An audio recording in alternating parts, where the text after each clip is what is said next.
We got a bear. Hello, I'm Dan with Dan French Taxidermy. Website danfrenchtaxidermy.com. I'm on Facebook, I'm on Instagram.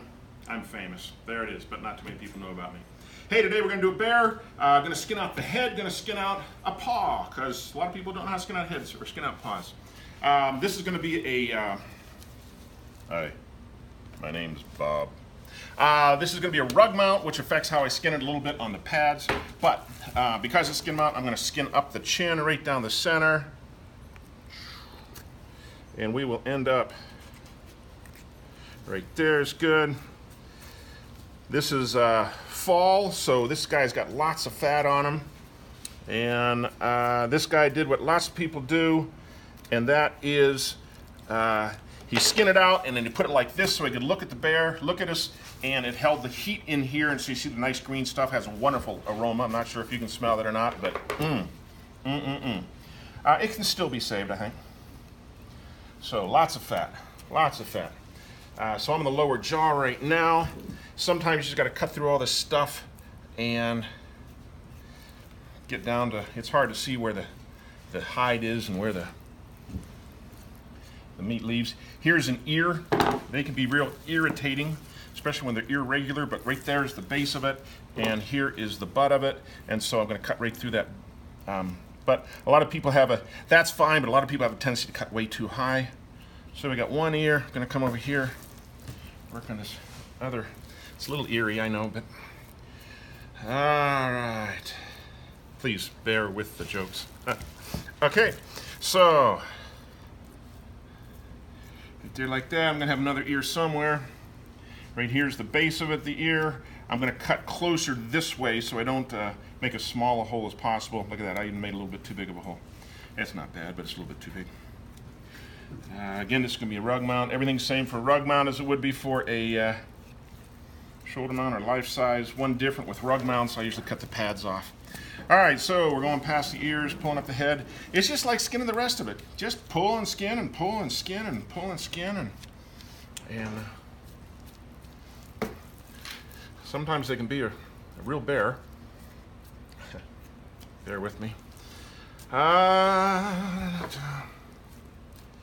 So eventually we'll get up to the lips. Right there's the lips. No, I didn't cut a hole in it. That's part of the lip. That will be cool later. All right, we're going to have some eyes up here real directly. And so I'm going to do this. Somewhere in here is going to eventually be an eye. So I pull the skin and do that. Go for a smaller knife.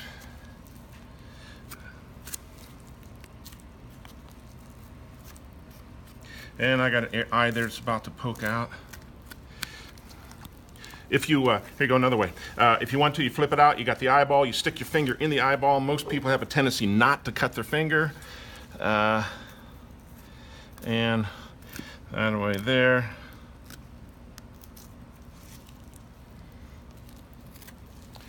Just like that, I see.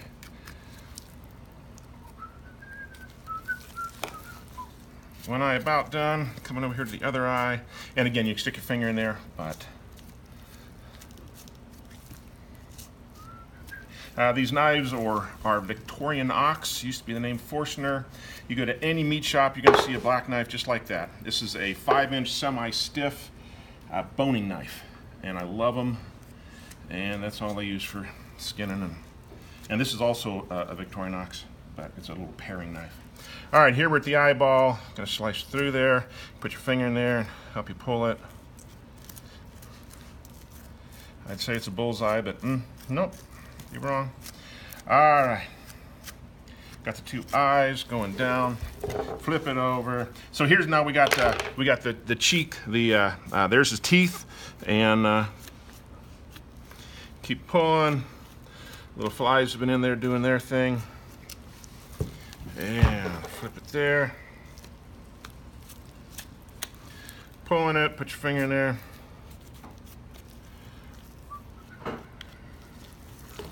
Just pull and pull and pull. So many people don't want to skin out the heads, afraid they're going to wreck it. You can't wreck it. There's nothing you can do that nothing you can wreck that I can't fix. You know, the worst happens, you put a hole in it and big deal, so back up.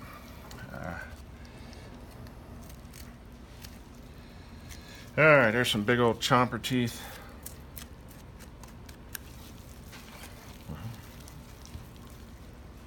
So you just pull and cut and pull and cut and pull and cut.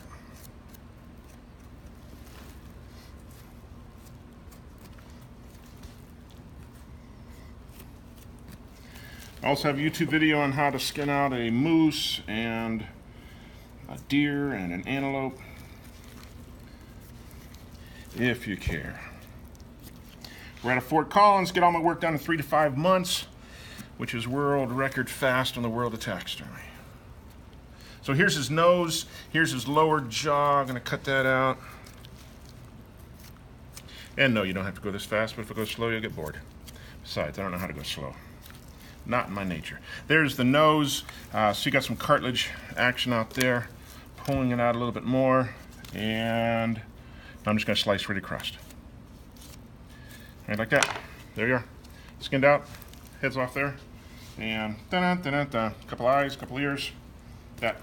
Now I'm gonna skin out a paw. I do lots of work. I do 40 or 50 bears a year, and like nobody skins out paws. I mean nobody. You get some people skin out a head, and you don't have to. That's part of the taxidermist will do that. But because I know you want to know, here we go. So here's the front paw. We got the big pad, little pad. This guy's going to be a rug, and so I'm going to do him a little bit different. I'm going to go right to the edge of that and cut it all out. If this was going to be a life-size mount, then I skin like a 1/4 inch up so I can sew the hair back onto the hair instead of the pad onto the hair.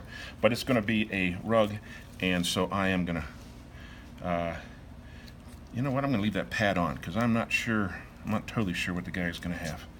So, there's that.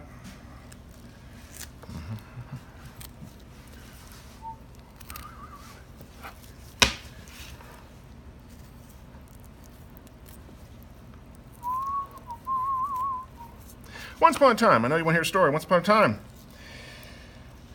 I went hunting bear. It was good. It was fine. Doggone, after a while it got cold, so I put my clothes back on. I knew you wanted to know that. Alright, here's the paw. So I'm cutting, I've cut around this, and now I'm just pulling the hide and cutting and pulling and cutting and pulling and cutting.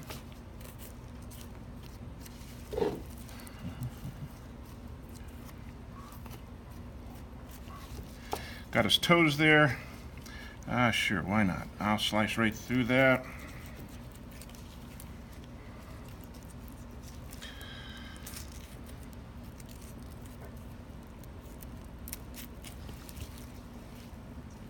All right, now we have what we refer to as the hook of death. So here's a chain, got a hook on both sides, got a screw over there, hook it on there. And the reason I call it a hook of death is because once upon a time, that's sharp right there. And I stick it in the foot. Once upon a time, I was pulling real hard and that thing came off and stuck in my hand and went into my bone and I couldn't get it off and I screamed and cried like a little schoolgirl. So now I can pull tight. All right, now I can pull tight and it gives a little resistance there. So pull that, go in there, pull this. I like to use a meat hook for many things. There's the little fingers.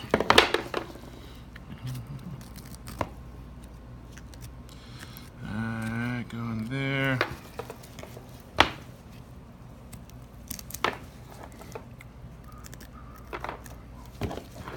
Flip that around, and I put this little meat hook in between each toe, and then I cut a little bit. And that, to me, just makes it a little easier.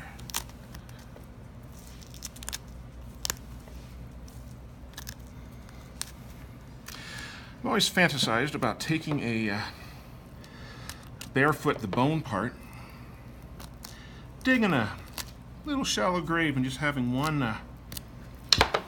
hand sticking out. I think that'd be entertaining. Sit back and watch the activity.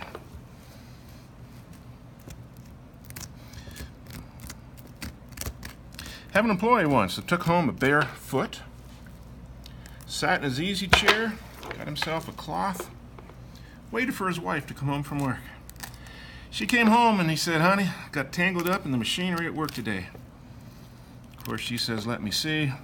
And he slowly pulls back the rag and shows just the claw, the paw, all skinned out.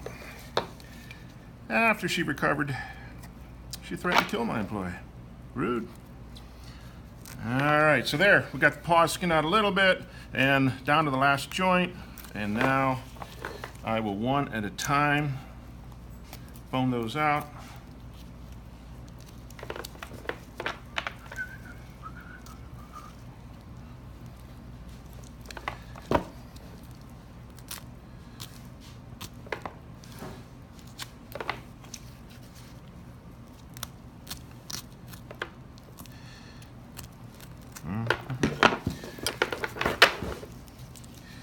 When a customer brings a bear, I like to take out a wheelbarrow. That's how they got invented. Wheelbarrow. Barrels of fun.